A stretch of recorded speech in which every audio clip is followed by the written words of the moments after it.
এদিকে নায়িকা শবনম বুবলির পাশে তার মা রয়েছেন। মেয়ের হয়ে শবনম বুবলির মা এটা সেটা কথা শাকিব খানকে শুনিয়ে দিতে পারছেন, কিন্তু নায়িকা অপু বিশ্বাস তিনি কিন্তু সম্পূর্ণ একা। তার হয়ে লড়বে এমন কেউ নাই, তার বাবাও নাই, মাও নাই।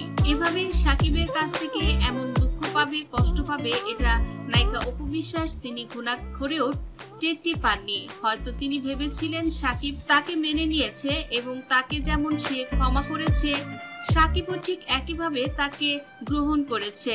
কিন্তু শাকিব সবকিছু জল্পনা কল্পনা শেষ করে দিয়ে তিনি বিয়ের ঘোষণা দিয়েছেন। বিষয়টি অপু বিশ্বাস কিংবা বুবলি দুজনের কেউ মেনে নিতে পারছে না।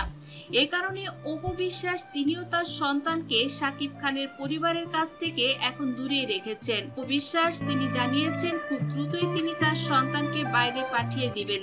হয়তো ইন্ডাস্ট্রিতেও তিনি খুব বেশি কাজ করবেন না। অপু বিশ্বাস বলেন, আস্তে আস্তে আমি ব্যবসায়ী খাতায় নাম লিখাচ্ছি, সিনেমা এখন করছি, হ্যাঁ আরো কিছুদিন করব, তবে কতদিন আমি করব আমি ঠিক বলতে পারছি না। এই মুহূর্তে আমার মন মেজাজ ভালো নেই, আমি খুব কষ্টে রয়েছি, আমি জানি না এই কষ্ট আমার আর কখনোই লাঘব হবে কিনা।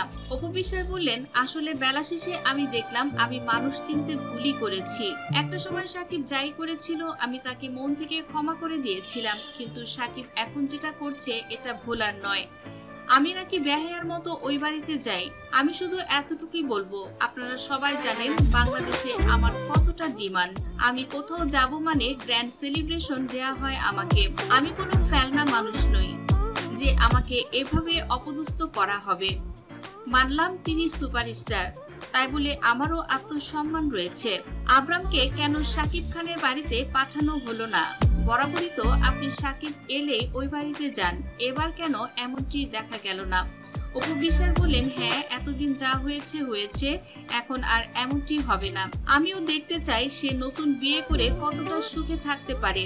সন্তান জন্ম দেখ, সেই সন্তানের পিতা ডাকি শাকিব শুনুক। আমার সন্তানের পিতা ডাক শোনার কোনো অধিকার এই মুহূর্তে আমি তাকে দেইনি।